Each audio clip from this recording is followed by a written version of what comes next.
everyone, and welcome to My English with Alex. In today's lesson, we're going to learn about superlatives. Scary word. It's actually quite simple, and you're going to really like to use it. Let's go. And please make sure to subscribe to this channel. Let's go. I have a question for you. How do we say when something is the most big, or the least big, or the most tall, the least tall? Well, I have some special words for you, and we're gonna learn them today together. What is the comparative versus the superlative? You can find the answer in the prefix of that word. Comparative. Within the word comparative, there's that little word called compare. This actually points to what the comparative does. Big, bigger, biggest. Big is simply something that's big. This is big. The board is big. But what about when we say bigger? This, ladies and gentlemen, is an example of a comparative. Bigger with the ending ER, bigger, will show you that the thing we are calling bigger is more big than the other thing that we are calling big. Now, when it comes to the superlative, we are going to talk about what is the most big, marked with the ending EST, biggest. I'm going to show you a quick example. Here we have our little friends, X, Y, Z. X is quite big, isn't he? He's quite big. But I think that Y is bigger than X. So Y is bigger, more big than X. But what about Z? Z is bigger than Y, and Y is bigger than X. And so we just compared how big X, Y, and Z are between each other. But who of these is the biggest within the group? Is it X? Is it Y? Is it Z? Who is the most big in this group? Well, Y is bigger than X, but the biggest, the most big one is Z. And so in this group of three, we can only say that Z is the biggest because Z is bigger than X and is bigger than Y at the same time. This is what we call the superlative. When we go to the very end of an extreme and we say that something is the most big, that's what we call the superlative.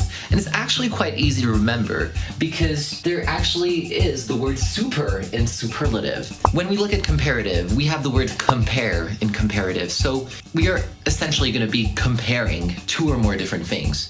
With the superlative, you can think of the word super like Superman. He is the most strong, he is the most big, he is the most handsome and cool guy there is. And so he is the biggest, the strongest, the most handsome, and the most cool guy there is. So we can use the superlative with him. This means that there's nobody that's more big, more handsome, more tall, more cool than Superman. If I were to tell you that Superman is bigger, cooler, more handsome than me, that would mean that he is bigger, but we'd still be open to the fact that somebody could actually be bigger, more handsome, more cool than Superman. When we use a superlative, we are literally saying that he is the biggest, the most handsome. What we are doing essentially is showing extremes with superlatives.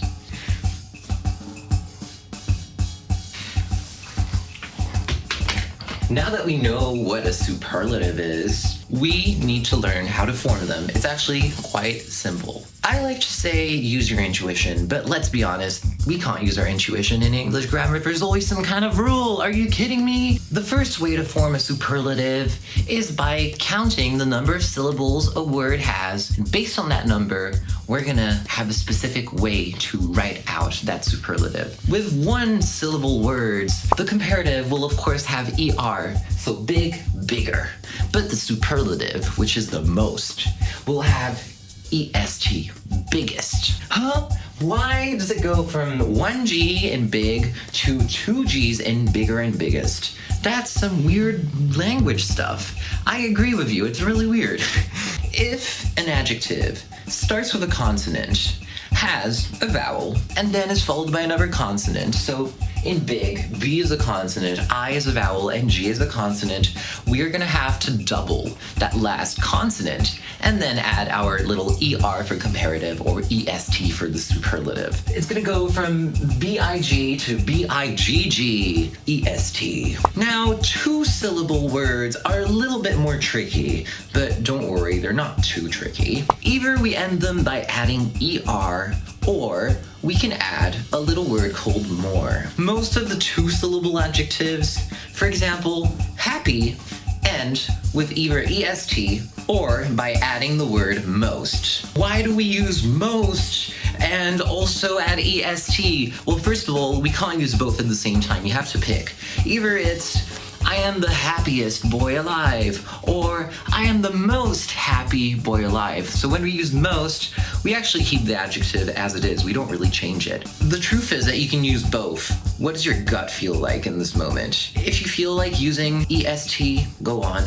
If you feel like using most, go on as well. The way to play it safe is to use most, because you don't actually have to change the adjective. So if you're in an exam and you're not really sure how to write a superlative of a certain word like happy, you can just say most happy as opposed to having to change it. One interesting thing though, adjectives that end with Y, especially with two syllables, what you do is you remove that little Y and you add an I. So instead of being happy, it becomes happiest. As you can see, the final Y has been taken away and exchanged with an I. Happy, happiest. Let me give you some examples, okay? Busy, busiest. I am so busy today. In fact, I am the busiest man today. Not true at all. Easy. This task is so easy. It's probably the easiest task I've ever done in my life. You can actually say, most easy. This task is so easy. It's the most easy task I've done in my life. So you can use both. Now, we're gonna go to free-syllable adjectives. Yes, they exist, unfortunately, because they're super long to write. It's actually very easy for this one. You just add most before that adjective. You don't need to change the adjective. It just is as it is. So, for example, let's take the word important.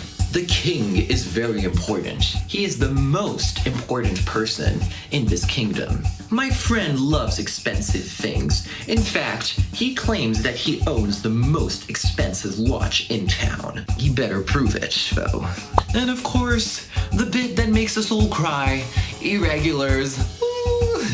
Irregular superlatives exist, unfortunately. I don't recommend you to try and learn them from the table. If I tried to do that, I would forget them in like one day. The best thing to do is for you to actually just know that they exist, and because they are such common words, you're bound to encounter them at a certain point. So by seeing them in your texts and when you write and when you speak, you're just gonna simply learn to know them and you're simply gonna memorize them naturally. But just so you know that they exist because they're very useful words, we have, first of all, the word good. Now, good is a bit difficult, isn't it? It doesn't go to gooder and goodest. That's some made-up words. They don't exist. For the comparative, I know we're not talking about the comparative today, but I'm just going to quickly give you the comparative as well.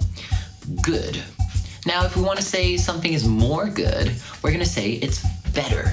But if we want to use the superlative of today, we say it is the best. The most good is the best. In fact, you cannot say the most good. So good, better, best. For example, he's a good swimmer. In fact, he is the best swimmer in town. Oh yeah.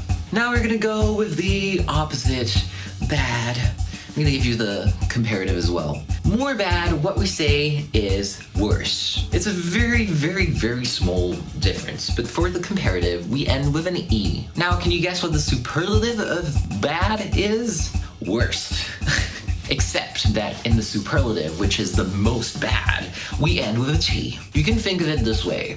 Okay, an E at the end sounds kind of okay, so it's not the worst, it's worse. But when there's a T, it sounds a bit more harsh, doesn't it? So we're gonna go to worst. For example, he is such a bad student. I think he's the worst student in this class. I hate teachers who say that because there's no bad students.